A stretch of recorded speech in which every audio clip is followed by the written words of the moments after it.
뉴스야 시작합니다. 정치부 김정우 기자 나와 있습니다. 첫 번째 물음표 보죠. 네, 첫 번째 물음표는 윤석열, 양정철이 같은 편으로 하겠습니다. 예, 문 대통령 측근인 양정철 전 원장이 윤석열 총장하고 같은 편이다. 이게 무슨 이야기입니까? 일단 이번 사건을 종합적으로 이해하기 위해서 반드시 짚어봐야 할 부분입니다. 예. 그러니까 지금까지 알려지기론 문 대통령이 추미애 장관 손을 빌어서 윤석열 총장을 내치려다 실패했다. 뭐 그런 건데 실제로는 여권 내 상황이 좀 더 복잡하게 얽혀 있다는 겁니다.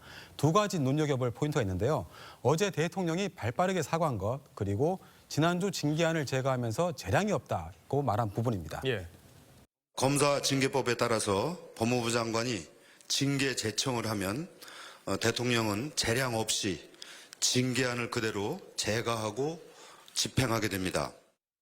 그러니까 윤 총장을 징계하면서 대통령에게 재량이 없다 이렇게 청와대에서 발표를 해서 사실 야 이거 책임 떠넘기는 거 아니냐 이런 논란이 있기도 했었는데 사실 여권 내에서는 그게 아니다. 뭐 다른 속사정이 있다 이런 얘기들이 좀 있긴 했었어요. 그러니까 이제 여권 내부의 갈등 이게 추윤 갈등으로 번지는 뭔가 다른 이유가 있었다. 대통령은 사실상 방관한 거다. 뭐 이런 얘기인 거죠. 그러니까 그 윤 총장도 그동안 임기를 지키라고 했는 그런 대통령의 메시지를 전해들었다고 증언을 했죠. 예. 그런데 법무장관을 비롯한 참모들은 사퇴를 압박을 한 겁니다. 이런 혼선이 어디서 왔느냐 이걸 살펴보니까 결국 청와대 내부에서 이른바 조국 민정 라인하고 양정철 측 사이에 갈등에서 촉발됐다는 설명이 여권에서 나오고 있습니다. 예, 그러니까 이제 윤 총장을 두고 조국 전 장관 그리고 이제 최강욱 열린민주당 대표 그리고 이광철 민정비서관 이 라인이 함께 움직였다 그렇게 볼 수 있다는 거고 그 다른 편에 이제 양정철 전 원장이 윤석열 총장과 오히려 뜻을 같이 했다 뭐 이런 거죠. 예, 그동안 물밑에 있던 대립 관계가 그 윤 총장 사태로 더 거칠어졌다 이런 예. 분석인데요. 조국, 최강욱, 이광철로 이어지는 민정 라인이 추미애 장관과 함께 윤 총장 징계 사태를 불러왔다면 양정철 전 원장 측은 그 반대편에 서서 이를 견제한다는 얘기가 청와대 안팎에서 나오고 있습니다. 예, 윤석열 총장 측근들이 저도 얘기를 좀 들어보면 예.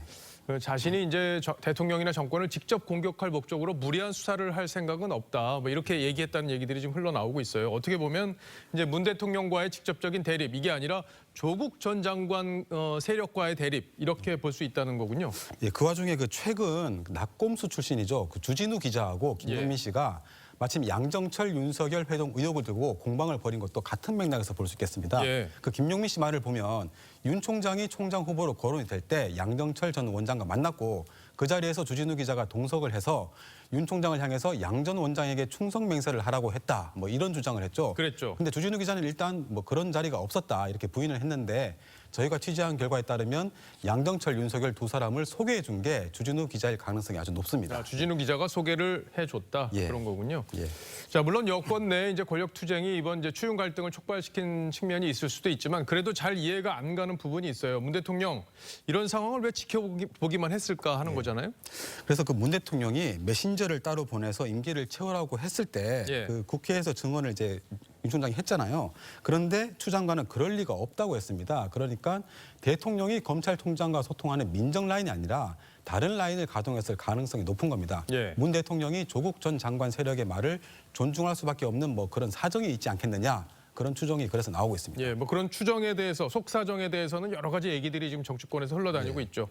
자, 첫 번째 물음표 정리해 보죠. 네, 첫 번째 물음표 윤석열, 양정철이 같은 편의 느낌표는 끝나지 않은 조국 전쟁으로 하겠습니다. 예. 그 이번 전쟁은 문재인 대 윤석열의 전쟁 성격이라기보다는 그 윤석열과 조국 간 다툼으로 봐야 한다. 이런 의견에도 주목해 볼 필요가 예, 있겠습니다. 뭐 권력 후반부가 되면 여권 내에서 이제 차기 권력을 두고 투쟁이 벌어지곤 하는데 이번에도 그런 성격이 있었는지 잘 취재를 해봐야겠습니다. 예. 다음 물음표로 가보죠.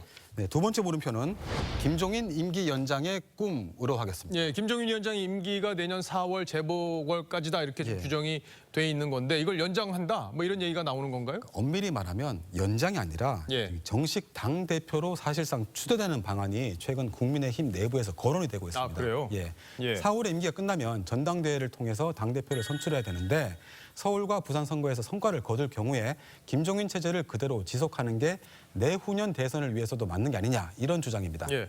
자, 그렇다면 기존에 이제 당권에 도전하겠다 이렇게 좀 준비하고 있는 분들이 적지 않잖아요. 예. 그분들 반발이 있을 것도 같은데 예. 의원들 사이에 어떤 김종인 체제를 연장해야 된다 이런 공감대가 넓어지고 있는 건가요? 뭐 아직은 그 당 지도부 일각에서 나오는 이야기인데요. 예. 그 재보선까지 승리하게 되면 이런 주장에 힘이 실릴 가능성이 있습니다. 예. 특히 김 위원장이 취임한 뒤에 당 지지율이 많이 올랐고요.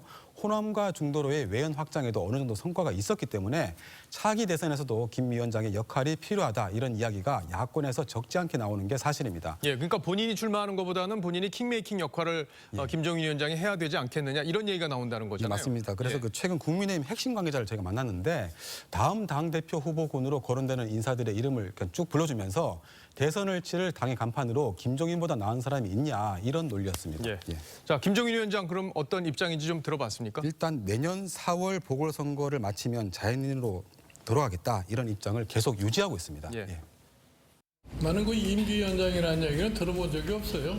내가 할 수 있는 소정의 과제를 마치면은 나는 원래 자연인으로 돌아간다고 그런 것이 저의 약속이니까 그렇게 믿으시면 될 거예요.